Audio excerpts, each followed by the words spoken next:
It seems that Glagolithic, the alphabet of the ancient Moravians of the Dark Ages, is related to ancient Egyptian.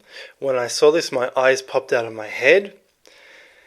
The implications are firstly extremely startling because it implies that they had a knowledge of ancient Egyptian, which they couldn't have because there was no translation of ancient Egyptian during the European Dark Ages, which raises the more disturbing implication that the ancient Egyptian and the Glagolithic script, which I will show you in a moment, are based on the same common ancestor, which I believe is the Vinca script, which you see in the famed Tartaria tablets on the right. These tablets, the three tablets, we see the origin of runes, the tree symbols, and we see the origin of Egyptian script. In the center, we see Linear B, the Greek script. Apparently they said it was the successor to Linear A, Linear A being more primitive, and this was the successor more advanced with loans from Egyptian, which we see on the left, a very primitive Egyptian from Menes' tomb of 3000 BC. I don't think that's the case at all. I think Linear A people, Minoans, traded with the West, which is why their script, their more so-called more primitive script, is rune-like and therefore lacking in the more ornamental pictures of the Linear B. The Linear B could be older. It actually seems related to this. Here we see what means palace or throne in essentially Egyptian is a wine press in Linear B. We have a common ancestor, and the common ancestor seems to be the Vinca, which is 5000 to 3000 BC. Now, I'm going to get on to what drew me to all these having the same common ancestor right now. It's startling, very startling. We go to the Glagolithic script. So I was checking out, as you know from the Slav video, I was checking out this country called Great Moravia. Great Moravia is essentially, it's a rival to Charlemagne's empire, existed about the same time. It's not drawn on any maps. Maybe the German historians of the 19th century are a bit racist against the Slavs. Yeah, probably. But what I noticed was something quite interesting in the Glagolithic script, and the eyes popped out of my head. This is what Glagolithic looks like. It's a very interesting alphabet. It seems to be a kind of cuneiform because you have these little spiral swirls everywhere on the letters, as if they're the wedges that you see in the Babylonian cuneiform, which is quite interesting. And I do recommend a full screening this so you can see in detail. Or it's a string language, kind of like the OM language of Ireland. They look like strings and loops to me, which is quite interesting. And if you look into the history of this language, this script, and where it comes from, it doesn't make any sense whatsoever, and I'll tell you why. It's supposedly invented by Saint Cyril in the 19th century, a Byzantine monk from Thessalonica who went north and helped these people out, gave them a script. That doesn't make any sense to me. There is a theta in this, but there's not much else from Greek, so that makes no sense, especially considering the similarities to cuneiform and, as you will see, ancient Egyptian, which make it a very ancient language indeed. In addition, the Slovenes say that Glagolithic is based on the Vinca. Is based on a script invented by Jerome in the 400s, and they say it wasn't St. Cyril after all. So St. Cyril may have just modified and changed it a little bit. But if we're going back to the 4th century, we may as well go all the way back, because I see letters and similarities between Glagolithic and Vinca, which is really quite disturbing. So I'm proposing a continuity of the Vinca from the 4th millennium BC all up to the present day. We've always had alphabets, we've always had the languages, and they've all emerged, it seems, from the Balkans. Who would have thought? So I'll show you what set me off, and this really got me going.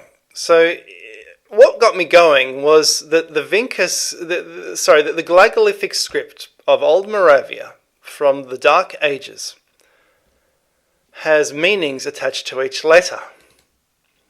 For example, this thing that looks like a plough is the earth-ground soil. Okay. That has problems because that means this is not just an alphabet but a hieroglyphic system, which relates it to ancient Egyptian, which relates it to Linear B, it's a syllabic / hieroglyphic system. Hieroglyphs mean, in a hieroglyphic system like Egyptian, what you can do, you can string together different syllables to make words. And then, so that people will know what you're talking about, they'll actually put a picture of that word next to it. So it's as if they write it twice. And here we have the possibility for that occurring in Glagolithic, because we have the possibility of it being used as an alphabet. There's over 40 letters. Modern Czech has 24 or 26 letters or more. But what we have here is a hieroglyphic system.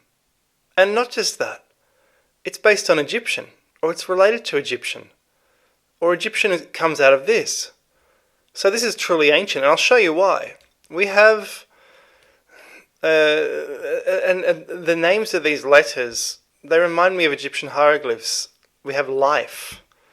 That looks like an upside down ankh, or the two arms of the ankh. It's weird. Why would you have a letter for life, just like the Egyptians do? Or a syllable? We have, and this is very interesting, we have a Greek row, something which they suggest is a Greek row, which straight away that's like someone's lips or a mouth. The letter R, for example, in English is a face. It's a big nose with it's basically a face, and this is an R, and it means speak, pronounce. And in the funny thing is, you go to the Egyptian alphabet, it's the same thing. The letter R is a mouth. It's a lips for speaking. And they wouldn't have known this in the Dark Ages. They couldn't read Egyptian.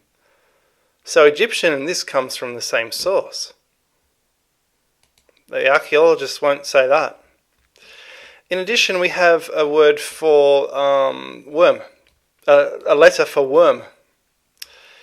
That's disturbing, because in Egyptian we have 3 letters for which are worm.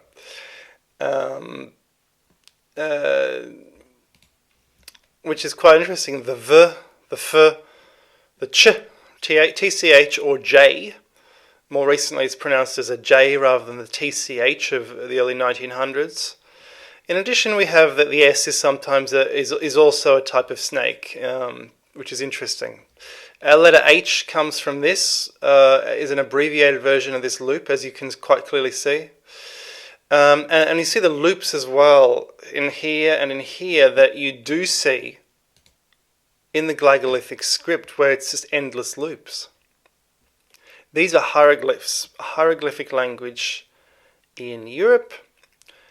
It's clearly related to Egyptian, as I've just proven. 3 coincidences in one alphabet ain't a coincidence. It's when Goldfinger talks to Bond and he says, "I believe in coincidence," once or twice, but not 3 times. No, he says twice is an accident, 3 times is not a coincidence. So there's something going on here. It seems all these alphabets, in my opinion, you see this in Vinca, you see this in Vinca. The Vinca alphabet is just fascinating. I believe the Vinca, if you look at some of these symbols that you see in the Vinca, you see the origin of the runes. There's different types of trees. So we see the origin of the rune system as types of trees. But also you see this. Do you see these things here? I think these are tartans, and the tartans are a different code. The tartans were worn by the Celts. They weren't not invented by the Scots in the 1500s. That's rubbish. They were invented by the Celts. So they were used in continental Europe. In Stone Age people wear tartans. The people off in Asia, the redhead mummies in China wear tartans. So the tartans are very old indeed, and they seem to have been a code which spell out the name of a clan. And that code it seems emblazoned in the Vinca. I find this is fascinating. The Vinca have many, many, many different letters and symbols, And we only have a fragment of what they had, but it seems the Vinca is the origin of the Egyptian, the Glagolithic. All these alphabets emerged from this point in the Balkans and the Linear B, with the Linear A more related to the runes, where we have an alternate sort of simpler rune alphabet, which I think was used, which is the West European alphabet.